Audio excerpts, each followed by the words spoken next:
Percent Marwadi go back ఉద్యమం correct. Madhavalatha లాంటి వాళ్ళు ఏమంటున్నారంటే వాళ్ళు ఈ దేశ ప్రజలు కాదా అంటున్నారు. ఈ దేశ ప్రజలైతే జమ్మూ కాశ్మీర్ ఉంది, మేఘాలయ ఉంది, సిక్కిం ఉంది, అరుణాచల్ ప్రదేశ్ ఉంది, త్రిపుర ఉంది.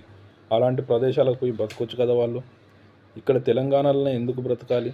తెలంగాణ ఎందుకంటే డెవలప్డ్ స్టేట్స్, సౌత్ మొత్తం డెవలప్డ్ స్టేట్స్. తమిళనాడు అయితే తెలంగాణ, ఆంధ్రప్రదేశ్, ఇది కర్ణాటక, కేరళ, ఈ ప్రాంతాలన్నీ కంపేర్ చేస్తే ఉత్తర భారతదేశంతో కంపేర్ చేస్తే డెవలప్, మెచ్యూరిటీ పర్సన్స్ ఉంటారు, ఎడ్యుకేటెడ్ పర్సన్స్ ఉంటారు.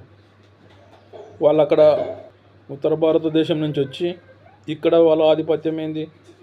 చిన్న చిన్న వ్యాపారులు వాళ్ళ వల్ల చాలా నష్టపోతున్నారు.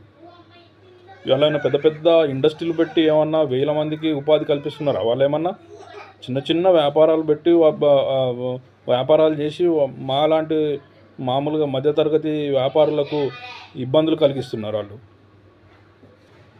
వాళ్ళు ఎక్కువ చదువుకోరు, 10వ తరగతి చదవగానే వ్యాపారం చేస్తారు, ఒక ఆలోచన ఉండదు, పాడు ఉండదు. ఇక్కడికి వచ్చి మన మీద పెత్తనం చేస్తారు. ఉత్తర భారతదేశంలో ప్రభుత్వాలు మొత్తం బీజేపీ కదా, అక్కడ డెవలప్మెంట్ లేదా? ఇక్కడికి వచ్చి ఎందుకు బ్రతుకుతున్నారు? మరి వేరే రాష్ట్రాలకు పోండి. ఇక్కడ మా నాయకులు మా కోసం కష్టపడి మాకు అభివృద్ధి చేశారు, అది మేము మాత్రమే వినియోగించుకోవాలి. మీరు చేస్తే వచ్చి పని చేయండి. కాకపోతే మీరు వచ్చి మేము అది పెట్టుకుంటాం, ఇది పెట్టుకుంటాం, ఇది చేస్తామని అంటే నైచల్. నువ్వేమైనా పెద్ద పెద్ద ఇండస్ట్రీలు పెట్టి ఉపాధి కల్పిస్తున్నావు మాకేమన్నా? మా ఉపాధిని కొల్లగొట్టడానికి వచ్చినావు ఇక్కడికి. ఖచ్చితంగా గో బ్యాక్ మార్వాడి అనే ఉద్యమం కరెక్టే, 100% మేము సపోర్ట్ చేస్తాం. ఉత్తర భారతదేశంలో దాదాపు బీజేపీ పరిపాలించే స్టేట్లే ఉన్నాయి. మరి అక్కడ ఎందుకు లేదు డెవలప్మెంటు? ఇక్కడికి వచ్చి మనకు ఒక బీజేపీ ఒకటే తెలుసు, వాడు ఏదేమైనా మోస్ట్లీ దానికే అవుతాడు. ఎందుకంటే ఆ మతపరమైన ఆలోచనలు ఉంటాయి వాళ్ళకు. మన సౌత్లో అట్లా ఉండదు. ఆలోచించి ఏ నిర్ణయం తీసుకోవాలో ఆ నిర్ణయం తీసుకుంటారు.